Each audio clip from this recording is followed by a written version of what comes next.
মধ্যপ্রাচ্যের সংঘাতের প্রভাবে বিশ্বজুড়ে বাড়ছে জ্বালানির দাম। হরমুজ প্রণালীর অস্থিরতায় সরবরাহ ব্যাহত হওয়ায় বিভিন্ন দেশে পেট্রোলের দামে বড় পার্থক্য দেখা যাচ্ছে। বাংলাদেশেও এর প্রভাব পড়েছে, যার ফলে বাড়তে পারে জ্বালানির দাম। বর্তমানে কোন দেশে কত দামে বিক্রি হচ্ছে পেট্রোল, দেখুন প্রতিবেদনে।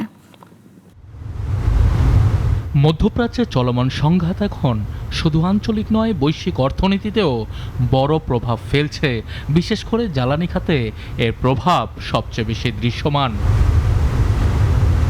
বিশ্বের অন্যতম গুরুত্বপূর্ণ তেল পরিবহন পথ হরমুজ প্রণালী ঘিরে অস্থিরতার কারণে তেল সরবরাহে বিঘ্ন ঘটছে। এর ফলে আন্তর্জাতিক বাজারে জ্বালানির দাম বাড়ছে, যার সরাসরি প্রভাব পড়ছে বিভিন্ন দেশের অভ্যন্তরীণ বাজারে। বাংলাদেশও এর বাইরে নয়। সমুদ্রপথে জ্বালানি বহনকারী জাহাজ হরমুজ প্রণালী পার হতে না পারায় সরবরাহে অনিশ্চয়তা তৈরি হয়েছে।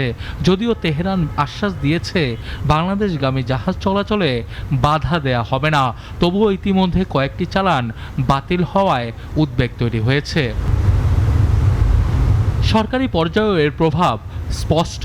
উচ্চমূল্যের জ্বালানি আমদানির কারণে অর্থনৈতিক চাপ বেড়েছে, ফলে খুব শীঘ্রই দেশে জ্বালানির দাম সমন্বয়ের সম্ভাবনা রয়েছে বলে জানিয়েছেন অর্থমন্ত্রী।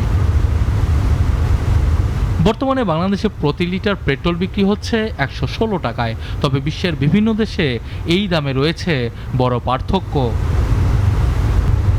সবচেয়ে কম দামে পেট্রোল পাওয়া যাচ্ছে লিবিয়ায়, প্রতি লিটার মাত্র 2 টাকা 87 পয়সা। ইরানেও দাম খুব কম, প্রায় 3 টাকা 50 পয়সা। কুয়েত, কাতার, সৌদি আরব ও ওমানের মতো তেল সমৃদ্ধ দেশগুলোতেও তুলনামূলক কম দামে পেট্রোল বিক্রি হচ্ছে। অন্যদিকে ভারত, যুক্তরাষ্ট্র, পাকিস্তান ও যুক্তরাজ্যের মতো দেশে পেট্রোলের দাম অনেক বেশি। যুক্তরাজ্যে প্রতি লিটার পেট্রোলের দাম 240 টাকার বেশি, যা তালিকার মধ্যে অন্যতম সর্বোচ্চ। এমনকি পাকিস্তানেও নতুন করে দাম বাড়ানো হয়েছে, যেখানে এখন প্রতি লিটার পেট্রোল কিনতে খরচ হচ্ছে প্রায় 200 টাকা। যেসব দেশ তেল উৎপাদন করে সেসব দেশে দাম তুলনামূলক কম থাকে, তবে বৈশ্বিক বাজার, কর কাঠামো এবং ভর্তুকির ওপর নির্ভর করে অনেক ক্ষেত্রেই এই চিত্র ভিন্ন হতে পারে। সব মিলিয়ে মধ্যপ্রাচ্যের পরিস্থিতি স্বাভাবিক না হওয়া পর্যন্ত জ্বালানি বাজারে অস্থিরতা অব্যাহত থাকতে পারে, আর এর প্রভাব থেকে মুক্ত নয় বাংলাদেশ সহ বিশ্বের কোনো দেশই। সানিয়া আহমেদ, নাগরিক।